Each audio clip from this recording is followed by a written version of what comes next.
What's going on, everybody? DogMan Dan here. So in a second, I'm going to put up some behind the scenes on the Ballas theme from the Sacrifice, and really goes into heavy detail on how it was created, the theme song. And these are the things that I really, really enjoy. It kind of shows you how much passion and how much effort is put into creating some of these awesome cinematics that we get to play, and stories and missions that we get to enjoy inside of Warframe. So, if you haven't played the Sacrifice yet, it's fine, because this is just gonna get you into that mood to want to play it based off of, at least from my standing, from how I feel. Anyway, sit back, enjoy the next few minutes.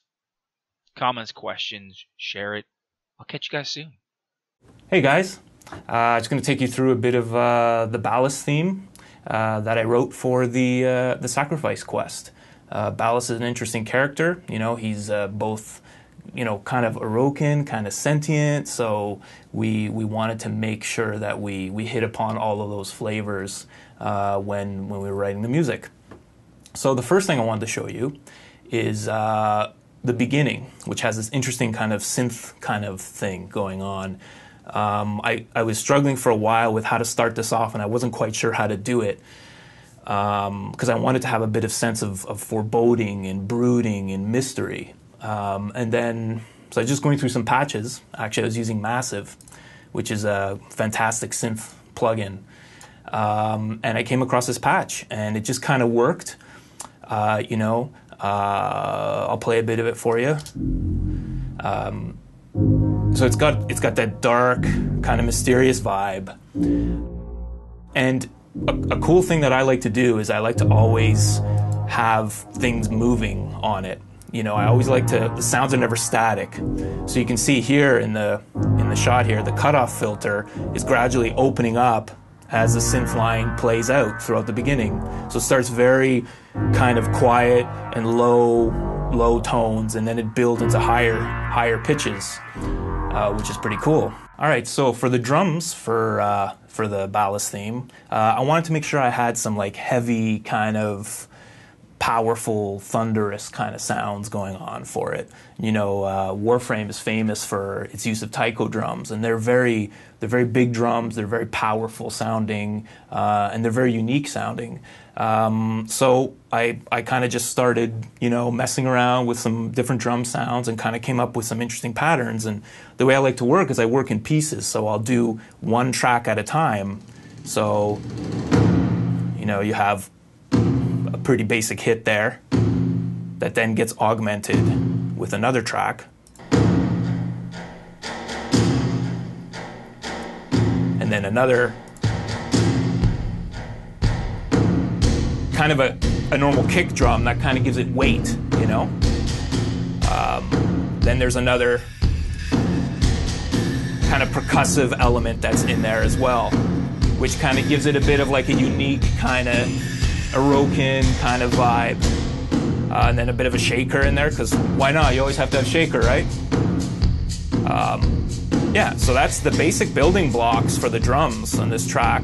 It's pretty straightforward, actually, but it always takes time when you're trying to figure out which sounds to put in and which sounds will work and that kind of a thing.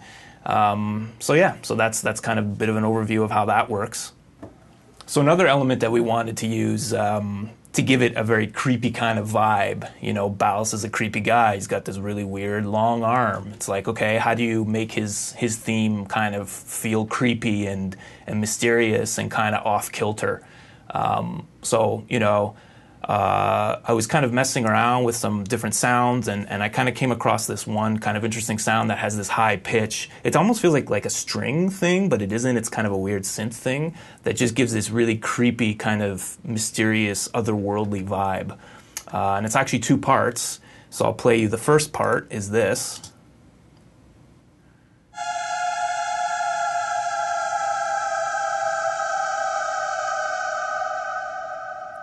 And then there's a layer that goes on top of that, that's this, together.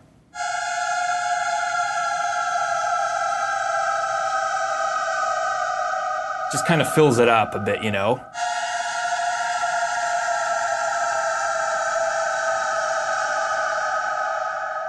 It just gives it that creepy kind of vibe, you know? And one thing that I always like to do, one thing that like always makes things feel creepier, rather than just holding a note, is add some pitch bend to it, you know? So as the note is playing, the pitch is kind of changing and it's going down in pitch, and it just gives it this creepy, eerie, off-kilter vibe. And actually, I did that for quite a few of the sounds in this theme to just give them, you know, something more, something creepier, something kind of more mysterious and offsetting. You know, the strings at the beginning are a good example too.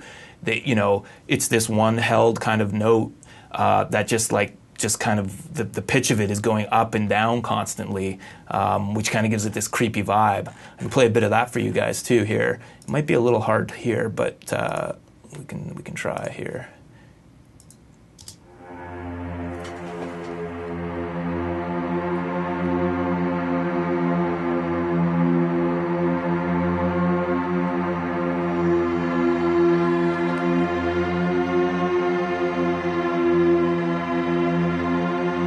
So you can hear it's kind of like going kind of in and out, you know, and it's just making it feel very like off-kilter and creepy and like unsettling. Yeah, so those are some more elements of this track. So in this track, I also knew that we needed something unique and special, so the human voice is something that people really resonate with. You know, it gives music a real personality. So we knew that we also wanted it to feel like, you know, Ballas had this air of majesty and of importance to him. And so we thought, hey, what a great idea it would be to put in these really strong, full-bodied male vocals. So first, this is what I put in. You can hear a bit of it here.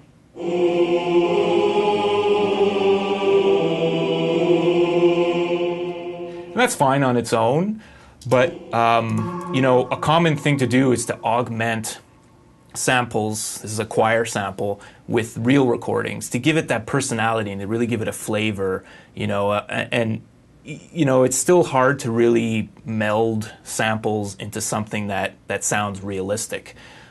So we recorded one of our sound designers here, Eric, who's a singer.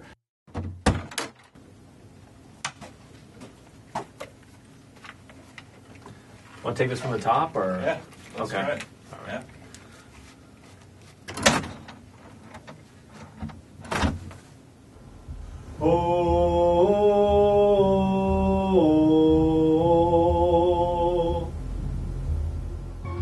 Oh.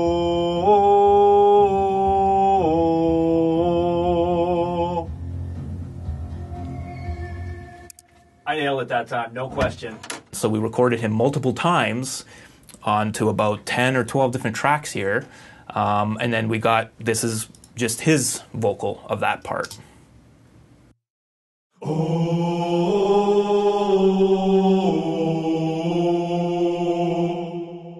know, and then when you combine them, you put his part in with that other sampled part, this is what you get.